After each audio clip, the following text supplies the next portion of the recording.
Salvete Spectatores, it's Masopust back in Europa Universalis 4 in our tutorial campaign. Tutorial let's play, whatever you want to call it. We are playing as the nation of Castile in the Iberian Peninsula. And we've covered quite a bit of everything in the last two episodes. A little bit of trade, a little bit of diplomacy, a little bit of everything. And we still have only 2 months past, and I'll hit unpause here. And now it has been a while since I recorded it last time, so if you want to know what actually there is to do for you, you just click your nation button left corner here, click on missions. We're gonna discuss all of these eventually. Missions is this one, the scroll, missions and decisions, and here you can see your mission. What's our mission? Right, the Finnish Reconquista. We have to eventually attack Granada and conquer it, and that we can only do when our truce expires in 3 years. Exactly 3 years, yeah.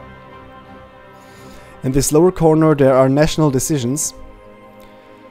These are things you can accept or not accept, and there's some general events that have to do with the religion. We are Catholic, so we have some Catholic decisions here to do.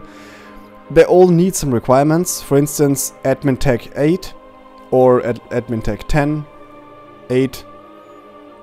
Some of this, one of the following must be true. Either we're Catholic, either we're not Catholic, or we have a certain modifier and have a theologian. And then there is always the effect. If we click this, I don't know, letter here, we actually get some effects. For instance, National Unrest +1 and Missionary Strength +1. There's often a negative and a positive effect in the same modifier, and negative effects are mostly displayed as red and positive as green, so you can easily differentiate between them. And the date you can see here, January 2nd, 1821, is the last day of the game. When you hit the date, the game will end. It's not programmed after that.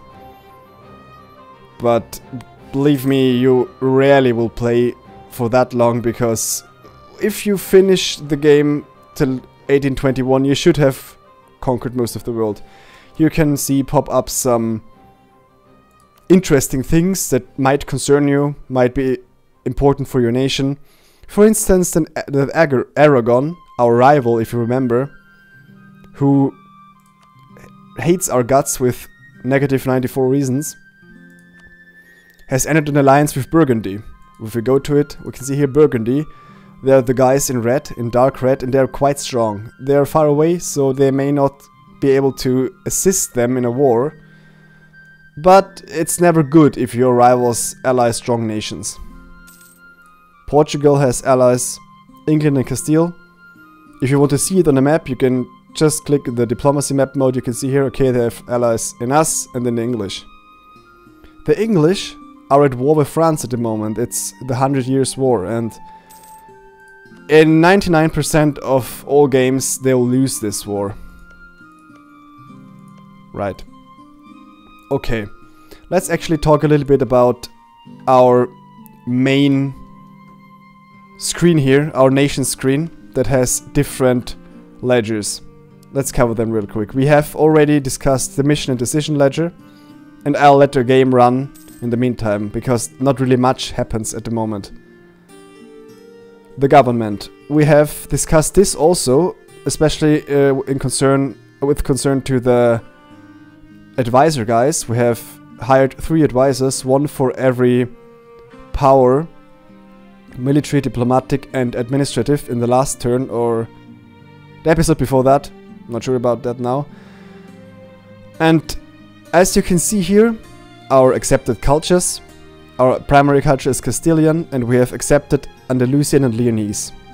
To check that out more exactly, we can search here. Okay, there is an accepted cultures map mode. If we click on this, we can see our culture. It's the green one. Accepted cultures, that are cultures that have more than 20% of all of our provinces. They are dark green, they are Andalusian and Leonese. And then we have these turquoise cultures, Galician and Basque. They are tolerated cultures. They are in the same culture group. If we hit the cultures button, you can see that green is Italian. We're talking about this, I don't know, orange, brown, light brown is Iberian. And all of those cultures will be somewhat accepted if we conquer provinces. If we would conquer here French provinces, the people of France would hate us, and we will get penalties for conquering those provinces when we have conquered them. Okay. Here you can see our government. It's a feudal monarchy. It gives us some modifiers and bonuses. Now you have to understand that EU4 is a game about numbers. Everything in the game is a number. And some numbers are more important, some are not important at all. And everything between that. Here we have our king. Those pips are very important, as I mentioned in the first video. And our king is very, very bad. A king can have up to 666 as their numbers. That's basically the points that we'll get each turn. They are something of... they are like resources or investment points we can use for doing basically everything in the game. Our heir is 20 years old, has... This is actually the worst thing possible, a 000 general, or king in this case, or heir, Enrique de Trastamara. He's utter crap. We want to get rid of him as fast as possible. Unfortunately, we cannot plot against him, as we can plot against people in Crusader Kings 2, but there are certain ways. We could appoint him as a general. So let's actually do that. Therefore we have to click the army. Click here on the general button, and here you can see this will make a general out of your heir. We can do it. Wow, he's actually quite good. He has a decent shock value, okay-ish fire value, and a little bit of maneuver. No siege value, unfortunately. And if we appoint him as the general of our army, there is a certain likelihood that he could die on the field of battle, and this would make the way free for a hopefully better heir. So this is one way to deal with the heir. Diplomacy is also very important. Now this is your kingdom. Here you can see all the guys, their opinion of us and our opinion of them. And basically our relations towards every other nation in the game. We have a truce with Granada, we know that. We have improving relations with Navarra and Portugal. This is an ongoing thing, we can stop it. You can see it also here. Our two diplomats are improving with Portugal and Navarra. We have improving relations from Foix. I believe it's called Foix. Foix. So they improve relations with us. It's actually those guys here. They're French. We have an alliance with Portugal, a royal marriage with Portugal. We have a reconquest, casus belli against Granada. They are the guys we want to fight in 3 years. We are embargoed by Morocco because they're our rival, and we are embargoing Morocco, France and Aragon.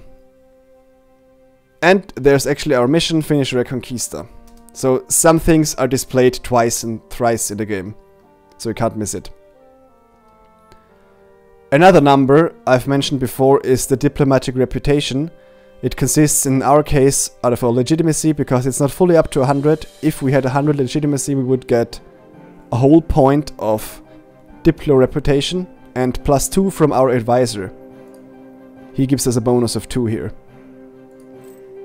Oh, sorry, here we are. The same thing holds true for diplomatic reputation, how good we are at improving Diplo reputation with our guys, namely Portugal and Navarra here. This is the limit of how many relations we can enter. So one relation with a country counts as one relation slot. If we have 10 relations with one country, for instance, military access, vassalization, I don't know, trade power, change, whatever, military alliance, everything counts also as one. But if we have military access through 2 nations, it counts as 2. So basically we can have up to a nearly infinite amount of relations with maximum 4 countries. So you want to choose the countries you want to deal with wisely. We have chosen, so far, only Portugal. So we have 3 relations left. Possible relations. Here you can see our military level. We'll come to that later. This is the technology level we have. Admin level, Diplo level. Our prestige, it's also displayed up here. Our stability, also up here. And the number of ideas. Sorry. Not the number of ideas, the Spanish traditions. In this case, we'll come to that a little bit later. There's really nothing left. We can sort this for neighbors, enemies, friends. I don't really use this ledger much. We could create vassals, but we basically never want to do that. So here we have a list. We could create Leon, but if you already have cores, I mean, if this land is already owned by you, there's no sense in creating vassals at all. You want to have strong centralization on your kingdom. The next ledger is economy. This is somewhat important. You don't really have to look here because the same is displayed over there. And I basically all the time look through here. If we want to know, okay, how much trade money I'm gonna make in relation to production and taxation, for instance, or gold, it's the same numbers. Here we have our inflation. Inflation gets heated up by gold. Cover this one later. Here it shows that we have 1 gold province, La Mancha, and Don Quixote was from La Mancha, I remember. Never mind. So it means that our inflation goes up, and inflation is just a thing, a number that makes bought products more expensive. Like in real life, if our king decides, okay, we want to recruit 1 more regiment of infantry, it costs more. In this case, 0.03% more, basically nothing. If, for instance, your inflation goes above 10%, it becomes a little bit concerning, and over 20 and 30 and so forth. I have an Aztecs campaign at the moment, and there, I don't know, I have something around 30 inflation, and this is a little bit concerning because then you can't afford everything you want to buy. And there is also the case of bankruptcy. That's bad.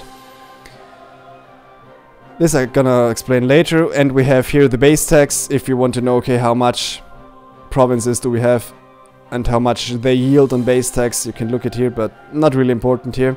Now, we can take out loans. It may be necessary. You don't want to do that too much because it will increase inflation, but money wins wars. And if you are sore beset by strong enemies, you want to spam mercenaries and just take out a couple of loans and build up a quick army of mercenaries and retaliate. You have to repay them eventually, of course. And the most interesting ledger here is the army maintenance. You can put it on basically nothing and to full and everything in between. Same goes for missionary maintenance and navy maintenance. Most of the time your missionary maintenance and your navy maintenance you want to have on full. But the army maintenance, it depends. We are the strongest nation here by far, so we can afford to decrease the army maintenance to 0. Note how the color here changes. If you make it to full, it becomes green. And if you do it to 0, it becomes orange. This just shows that this army is not fully paid. I imagine it means that, okay, our generals just pay our soldiers less, they're unmotivated, their morale is low. And the army is very vulnerable at this point because the morale is so low that basically every other army could crush us, although we would have superior numbers.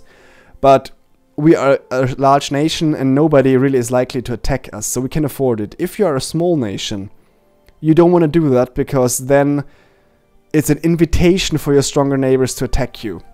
So you always have to think about it. But actually, as you can see down here, it's a huge amount of our income. If we have full maintenance, we only make 8.65, and if we lower it, we make more than 12 ducats a month. Or whatever you want to call the currency, dollars. Ducats or Ducati is, I believe, the Spanish currency. I'm not sure.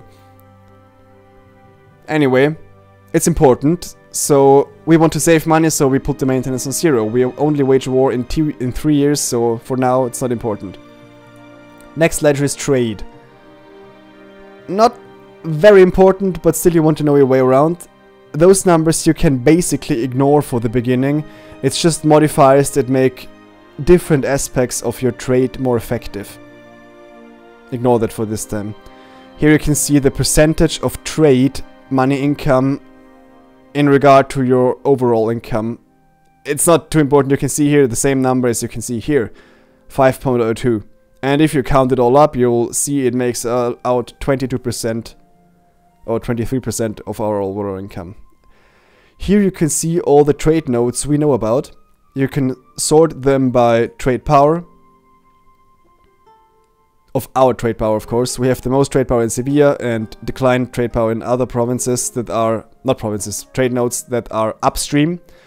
So we have a lot of trade power here, so we also will have a little bit of trade power in Genoa and Tunis because they're upstream and they will transfer money down here. And because we have merchants there. This is the value. You can see, okay, English Channel is the most valuable trade node. So if you want, if you have the ability to do so, you want to establish your power in the more valuable ones. Nobody would want to go to Tunis, say, because there's just no money to get there. We are decent with nearly 10. It will get over 10 very quickly.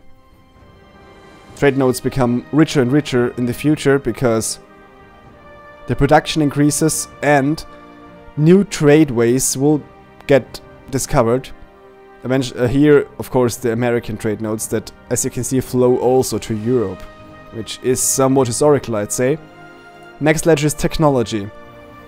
Not much going on here. You can see your technology level, it's 3. And there's always a corresponding map mode. Here you can see the technology map mode, and it's basically the same for every nation here in the Greater European area. Now, if you play a Mesoamerican or an African nation, you'll have less technology than 3. It's very useful because here you can see all the technologies of every nation. The only really important technology here is military tech. If you can see, okay, for instance, Aragon had military tech 5 and we only 3. We want to think twice about attacking because, especially in the early game, an advantage in military tech makes a big difference in the performance of the soldiers in the battle. There are a lot of numbers, you can go through all of them and explanations what the different and single technology steps do. We can see here, okay, if we research the Pike Square, which is the 4th military tech, we'll get a building and a new building, military tactics, which resembles the performance of the unit, and increased morale. So you can see here the 4th military tech, Pike Square, is very, very important. We want to research this one as quick as possible. But, well, every nation wants to. So there's that. The next very corresponding ledger is the idea group. This is a subgenre of the technology group.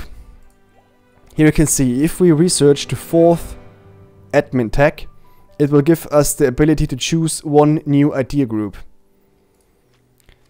If we click on this first icon, we can use up to 8, select up to 8 idea groups. If we click on it, it opens a menu where there are 1, 2, 3, 4, 6, 18 idea groups. 6 for every section here, 6 admin, 6 diplo and 6 military idea groups. And ideas are always positive. They enhance your nation in a positive way. For instance, let's have a look at this. Global settler increase plus 20. Cavalry combat ability plus 10. Okay, if you say you want more military power, you can pick a military idea. If we want to say, okay, I want to play diplomatically. For instance, if you're Austria, they have a very diplomatic playstyle. You want to pick diplo ideas. Keep in mind that those idea groups need also admin points, same as researching technology. So you can either say, okay, I want to stay ahead in the normal military tech, or I risk a slight decrease there for researching a whole idea group. You get what I mean? Then in the short term you may have a little bit of less of normal military tech, but then you get all those bonuses. For instance, if we take the quantity ideas, we'll get all those things. Now every single group here costs 400 base of those numbers. Of course, military tech, if we try to do the level en masse, it will cost us 400 military tech power. military power points. Same goes for this, for Diplo, and here for admin. We have to just decide. And in the first or second video, I don't remember, I selected actually our national focus, which means we get basically more points here and less here and here, to diplomatic, because I know we're Castile. We want to focus on exploration, maritime and trade. This means we will spend more points overall on the Diplo power section. So we want to make sure that from the beginning of the game we'll get more points here. We don't need admin and military that much. This we already have covered. The next ledger is stability and expansion. This is quite important because if you have bad numbers here, your empire is quite unstable and could collapse and could cause you very, very big problems. One of the biggest threats, aside from enemy armies, is intern turmoil. That means when rebels spawn inside the territory. Those are hostile armies that will siege your provinces, maybe attack your armies and force you to fight them, and if you lose, they'll enforce concessions you'll have to make. We have no rebels here at the moment. I'm gonna cover that later on. If we actually have unrest and therefore a chance of rebels spawning. Religion, there's not much here. We are Catholic. With every religion there comes some few modifiers. It means tolerance of the true faith +1, tolerance of heretics -1. Always displayed here, it's basically the same. And the tolerance here indicates how happy our Catholic provinces are. If you look at the religion map, we only have Catholic provinces, so only important here is this modifier. And it means that if you look at a province, unrest, the tolerance is a negative counter, negative in a sense that there's less unrest, so it's green because it's for us, it's positive. We want no unrest in a province. No rebellion, no strikes, nothing of that. Military is quite important. Here you can select the type of our current infantry. There's always, or most of the time, there is an offensive and a defensive troop. So for our infantry we could either select Latin medieval infantry and halberd infantry. They have the same pips, but on different positions. Here you can see, if we convert the Latin medieval infantry into halberd infantry, it will give us more offensive shock and less defensive morale. To my mind, offensive shock is definitely better. So let's change our infantry to halberd.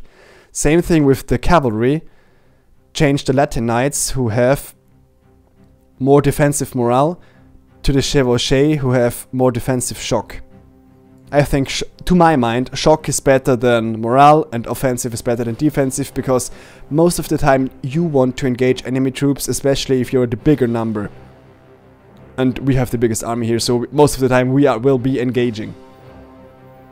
Here you can see our two generals. This general we had from the beginning, it's an ordinary general, and our air-made general, Enrique de Trastamara, who has similar pips to this guy.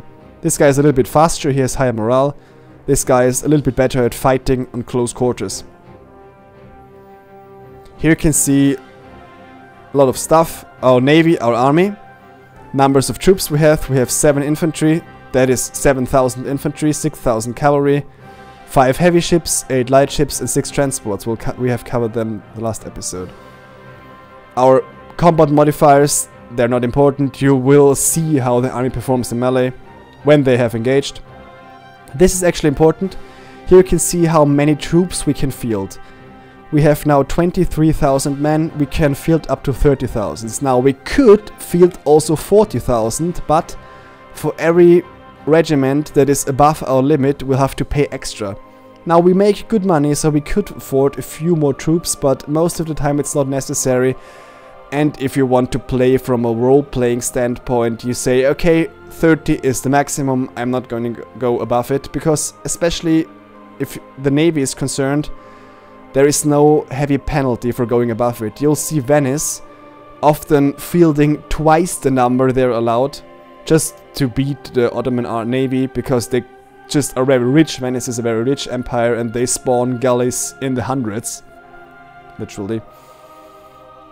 Another important thing is the army tradition and the navy tradition. They increase from fighting and other events, and they also influence the performance of your army. So if you have 100 army tradition, it makes your army stronger and also lets you have better generals. So it's very good, but you can't really influence the army tradition deliberately except you fight. Same for the navy tradition. Morale is also an important factor, because if basically two armies fight, as long as they have morale, the fight ends. When one army has no morale, then they will retreat, or if one army is much stronger than the other, when they just eradicate the army and there's no units left, then they will disintegrate too. The last ledger is the subjects ledger, but we have no subjects as of now, so I'm gonna skip that for a later date when we actually have vassals. I know this episode was kinda boring, it was just the explanation of the ledgers, but bear with me, we will have some more action in the future. For now, I thank you all for watching and I hope I see you soon.